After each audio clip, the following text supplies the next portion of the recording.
ಬೆಟ್ಟಗಳಿಂದ ಸುತ್ತುವರಿದ ಕಾರಣ ಮಲೆಮಹದೇಶ್ವರ ಬೆಟ್ಟವೆಂದು ಕರೆಯಲಾಗುತ್ತಿದೆ. ಪ್ರತಿ ವರ್ಷ ಕರ್ನಾಟಕ ಹಾಗೂ ತಮಿಳುನಾಡು ಲಕ್ಷಾಂತರ ಜನರು ಭಕ್ತರು ಬರುತ್ತಾರೆ. ಚೈತ್ರ ಮಲೆಮಹದೇಶ್ವರ ಬೆಟ್ಟ ದಟ್ಟವಾದ ಕಾಡುಗಳಿಂದ ಸುತ್ತುವರಿದಿದೆ. ಹಾಗಿದ್ದಾಗಿ ಪ್ರತಿ ವರ್ಷ ಹೆಚ್ಚಿನ ಸಂಖ್ಯೆಯಲ್ಲಿ ಭಕ್ತರನ್ನು ಸೆಳೆಯುತ್ತಿರುವುದು ವಿಶೇಷವಾಗಿದೆ. 77 ಸುತ್ತುವರಿದೆ. ಅಲ್ಲಿ ಮಲೆಮಹದೇಶ್ವರ ದೇವಸ್ಥಾನವಿದೆ. ದೀಪಾವಳಿ ಶಿವರಾತ್ರಿಯಲ್ಲಿ ದೊಡ್ಡ ಜಾತ್ರೆ ನಡೆಯುತ್ತದೆ. ಚಂದನ್ ಮಧುವನಹಳ್ಳಿ ಕೊಂಡೋತ್ಸವ ಕುರಿತು ನಮ್ಮೂರಿನ ಕೊಂಡೋತ್ಸವವನ್ನು ಮಾರ್ಚ್ ಅಥವಾ ಏಪ್ರಿಲ್ ತಿಂಗಳಿನಲ್ಲಿ ಆಚರಿಸುತ್ತೇವೆ. ಎಲ್ಲ ಸಮುದಾಯದವರು ಸೇರಿ ಮಂಟೇಸ್ವಾಮಿ ದೇವಸ್ಥಾನದ ಮುಂಭಾಗದಲ್ಲಿ ಸೌದೆಗಳನ್ನು ಹಾಕಿ ಅದಕ್ಕೆ ಪೂಜೆ ಮಾಡಿ ದೇಣಿಗೆ ಹಾಕುತ್ತಾರೆ.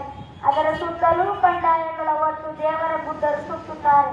ಎಲ್ಲರೂ ಭಕ್ತಿಯಿಂದ ಕೈ ಮುಗಿದು ಹರಕೆ ಹೊತ್ತವರು ಕೊಂಡ ಹಾಯುತ್ತಾರೆ.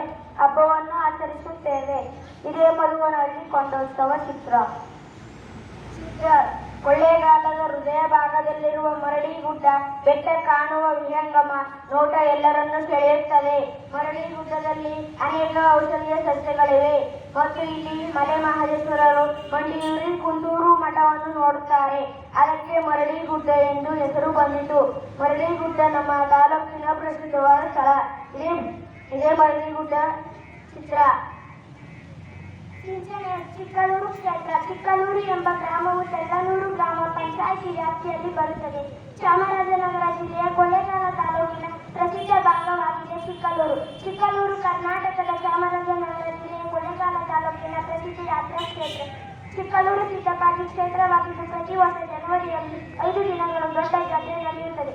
ಸುತ್ತಮುತ್ತಲಿನ ಎಲ್ಲಾ ಜನರು ಸೇರಿ ಮುಡಿ ಸೇವೆ ಪಂಚಿ ಸೇವೆ ಮಾಡುತ್ತಾರೆ. ಕಳೆಗಳ ಪೂಜೆ ನಡೆಯುತ್ತದೆ. ಇದೇ ಚಿಕ್ಕಲೂರು ಜಾತ್ರೆ.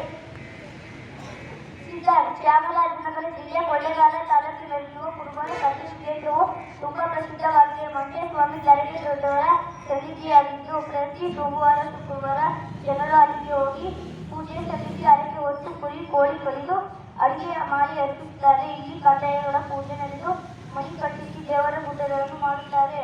ನಮ್ಮ ತಾಲೂಕಿನ ಸುಪ್ರಸಿದ್ಧ ಸ್ಥಳ ಶ್ರೀ ಕುರುಬನ ಕಟ್ಟೆ. ಇದೆ ಶ್ರೀ ಕುರುಬನ ಕಟ್ಟೆ ಚಿತ್ರ. ಧನ್ಯವಾದಗಳು.